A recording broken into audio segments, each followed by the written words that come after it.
Hi Taurus, welcome to Higher Source Tarot for a tarot reading for all Taurus, Sun, Moon, Rising, and Venus. If you are new to the channel, welcome to you. I'm glad you're here. I post new readings every Friday, then again on Monday. So if a reading doesn't resonate, because it's always somebody's reading, but it's not always everyone's, you can check back in a couple of days and watch a new reading. You could check other areas of your chart to get a more complete energetic profile, or even look around on Mondays because the reading format is different from week to week on Mondays. It's a different style of reading. Thanks to everybody for supporting the channel by watching readings, hitting that like button, and of course subscribing. I do appreciate it very much. This is fun. We'll keep doing it. And if you like tarot and you like this channel, I'd love to invite you to subscribe to Higher Source Tarot. All right, what advice do you have for Taurus? Sun, Moon, Rising, and Venus. What does Taurus need to know, please? What messages do you have for Taurus, please? Okay. All right, so we'll begin here with the tarot, and then we'll have the angel answers too. All right, you've got the Four of Swords, the Chariot. Interesting. The Nine of Pentacles and the Queen of Swords. The Three of Pentacles. The Four of Pentacles. That's cool. You've got the World here and the Emperor. Well, you're definitely, I feel like you're getting in a place of great security and wealth. You've got multiple cards that indicate wealth and travel. Are you planning a trip somewhere? Because it's definitely going to go off swimmingly. So you have your Aries, you've got Cancer, you've got Earth, Air, and yeah, Earth, Air. So with this Four of Swords, you get back to center here, okay? It's, you know, it's a card of settling yourself, quieting yourself, taking a break from things. So especially if you're getting out of town, you may find you go off the grid. You may warn people and say, look, I'm not a missing person. I just want to be quiet and enjoy what I'm doing. You know, it's even one of those things too, where I see somebody being at a concert and deciding not to like videotape and, you know, take pictures and crap. It's like, because then you're like not enjoying the concert, right? So it's an energy of really being still, but being present. Wherever you go, you're fully in that moment. You're like alive in that moment by doing something to center yourself, to quiet yourself, to take a break from anything that seems to have you, you know, feeling like the momentum has swept you away, especially if you've been overwhelmed by feeling very busy with things. So the Chariot comes in. I mean, we have to acknowledge we've got three major arcana here, and they're power players, man. This is big time in terms of law of attraction, manifesting wealth and travel. So with the Chariot, it is using your mind to create your reality. So your thoughts become things. And the way that you do that is by feeling like you already have it. So if you're planning a trip, getting on Expedia or whatever website you like to do, TripAdvisor, I'm not in communion with them, I just mention them. And you're studying, you're researching, you're feeling like you already have it.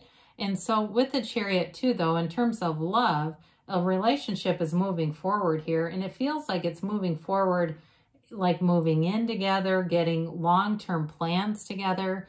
Anything you're doing, there's a long-term commitment here. But the Chariot's all about gains. You know, it's like you set goals and you attain them quickly. So anything that you want to do, start getting intentional about it in this energy, because you'll have the follow through, and you may find that with this, it really expedites how fast things seem to come. The only thing with the Chariot is it can be manifesting from the mind to the point where it can be rather forced manifesting. And that with the Emperor here, you got to be a little careful to be easy about it, you know, be in flow and be more in that spiritual aspect. It's like getting that brain-heart coherence, so we're not just having the mind, you know, run things entirely. So you've got the Nine of Pentacles. You get this a lot, I feel like, but you like you like luxury, you like a nice house, you like to have financial stability.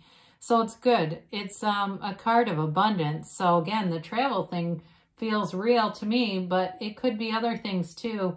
Getting things for your house or your apartment or wherever you live that make you feel serene. It makes you feel like being in there. It makes you want to be in the space.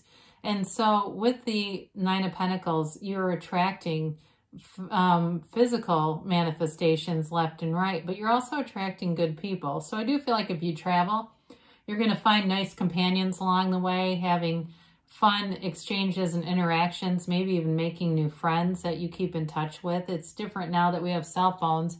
I've been traveling a long time, and you know, a long time ago, you just didn't do that because you didn't have phones. And if you gave someone your landline number, it was kind of weird, right? But with this, it is about expansion. Whatever you do, your life expands, and it's wonderful.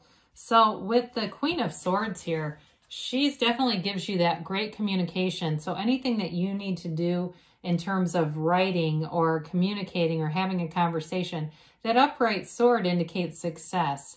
She gets the job done. So you'll be very concise with things. I feel like, again, the words like expedite, concise, those keeps coming into my mind. So anything you need to take care of here, if there's something work related or with a contract, because she also can represent legal situations. So I do feel like in terms of a relationship that you're attracting, it's very straightforward. There's not a bunch of games being played. It's like two people who want to be together and aren't afraid to say it.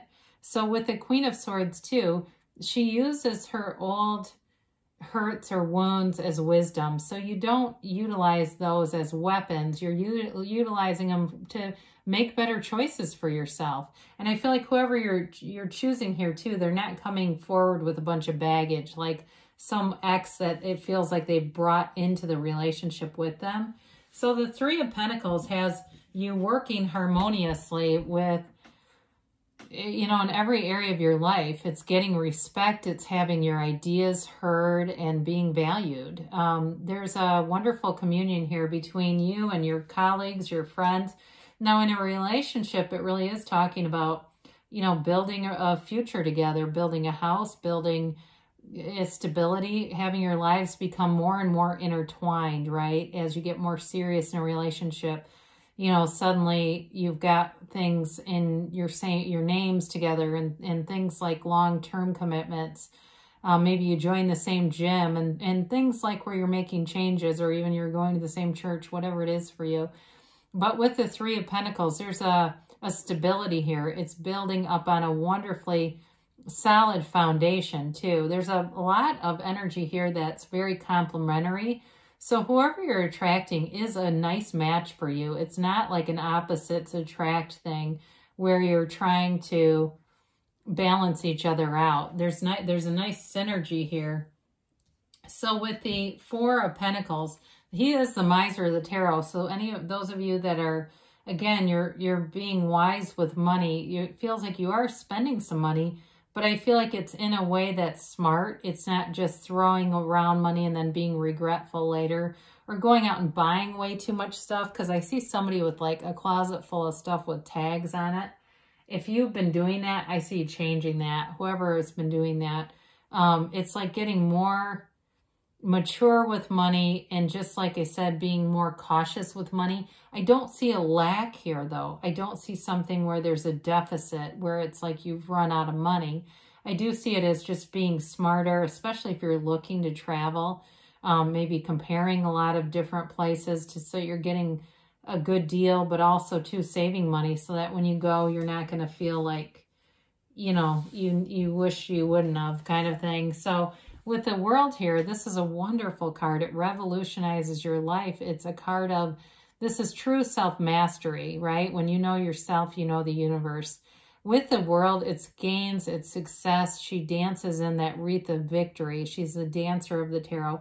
So it's having a feeling of complete joy, love, freedom. It's a new phase that brings in, ushers you into a place of really feeling appreciation and love all around you. So you may find when you are out and about, you may find that people are trying to help you more.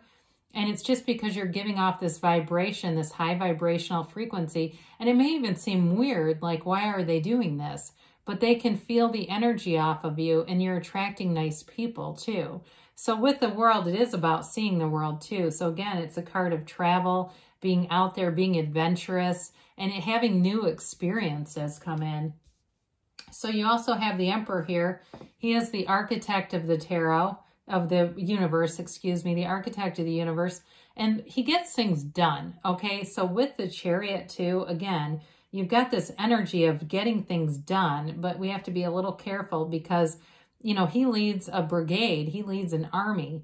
People don't say no to the Emperor. And so we have to be aware of that just because in our day-to-day operations, we're not trying to force or intimidate people into doing things. It is a card though too of playing by the rules. So I do feel like in a relationship, anything that you decide to do together, you both agree on it. It's not like one person is really not feeling it and the other person is, so they just kind of acquiesce and do things that they don't want to do.